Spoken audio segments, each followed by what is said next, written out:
Alors, je m'appelle Caroline Sicard et donc je suis assistante d'éducation au sein du lycée Élisée-Reclus Paul Broca. Ça fait maintenant 4 ans. J'étais d'ailleurs élève ici, dans ce lycée, en général, donc en cursus littéraire, et ça s'est très bien passé. Moi, j'aimais bien le lycée, donc j'étais pas une bosseuse à 100%, mais en tout cas, j'essayais de me maintenir et les études que je faisais me plaisaient, donc j'avais pas trop de soucis à me mettre au travail. Il y a encore des professeurs qui sont là d'ailleurs que j'ai pu avoir. Madame Côté, par exemple, en physique-chimie, et Stéphane Caradia qui n'est plus là mais qui était mon CPE également. J'ai travaillé de suite, j'étais en immobilier d'abord, dans une agence de commerce de mon père. Ensuite, j'ai ouvert un atelier de dessin parce qu'une de mes passions c'est le dessin.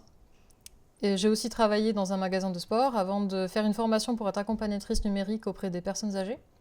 Donc j'ai exercé ce métier à un moment et maintenant je suis ici. Voilà. J'aime guider des adolescents, j'aime m'en occuper. Voilà, j'aime être à leur côté dans leur approche de la vie d'adulte. Je dirais que j'ai eu une chance vraiment énorme de vivre sans les réseaux sociaux ma scolarité au lycée. Moi, c'était à l'époque où il n'y avait pas Snapchat, Instagram et tout ça. C'était à peine le début de Facebook. Et franchement, c'était un gros cadeau de vivre sans ça, ma scolarité. La communication entre les gens, tout simplement. C'est-à-dire que souvent, ils sont assis côte à côte, ils se parlent pas, ils se parlent par message en étant côte à côte. C'est bien dommage. Et pareil pour des activités. Moi, je sais que le midi, par exemple, on allait tout simplement se poser dans la cour, on discutait, on jouait aux cartes, on traînait. Et aujourd'hui, bah, c'est juste ne pas se parler, ne pas forcément passer du temps ensemble. C'est dommage, je trouve que c'est une perte dans l'adolescence. Mon rêve principal, c'est vraiment de voyager au maximum, pouvoir profiter du peu de temps qu'on a sur cette terre, on va dire, pour la découvrir. Donc j'ai été au Japon en octobre pendant 10 jours. Donc j'ai été à Tokyo surtout. J'ai aussi fait 2 autres villes, Kawagoe et Kamakura. Un conseil? De ne pas lâcher vos rêves, de croire en vous et de vous faire confiance surtout. Croyez en votre instinct. Parce que souvent, on peut leur briser des rêves. Ça peut être un métier, ça peut être une orientation, et on peut des fois leur dire non, ça va être trop dur, ne le fais pas, fais autre chose. Et je pense que c'est dommage de ne pas les encourager à essayer de suivre la voie qu'ils souhaitent faire. Je dirais qu'il ne faut pas avoir peur de se tromper, justement. Il faut oser essayer, il ne faut pas avoir peur d'échouer, ça va arriver, de toute façon, on va tous échouer à un moment ou à un autre. Il ne faut pas avoir peur de s'en relever. Et le principal, je pense, c'est d'être entouré, d'être bien entouré, conseillé, que ce soit des amis, la famille, des professeurs, ça peut être n'importe qui, mais c'est de trouver au moins une personne qui sache nous écouter, nous conseiller et être là pour nous quand on a besoin. C'est comme en équitation, je pense, quand on tombe, il faut se relever de suite et remonter à cheval. C'est exactement la même chose.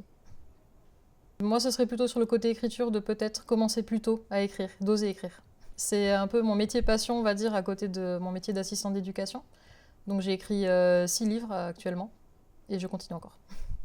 C'est vrai que c'est un peu une mise à nu quand on met son livre qu'on rend son livre au lecteur.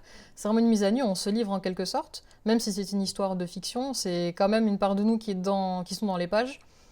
Ça fait toujours quelque chose quand on le reçoit en format physique la première fois, le premier tirage par exemple, parce qu'on se dit ben, il est là, ça y est, mon bébé est là.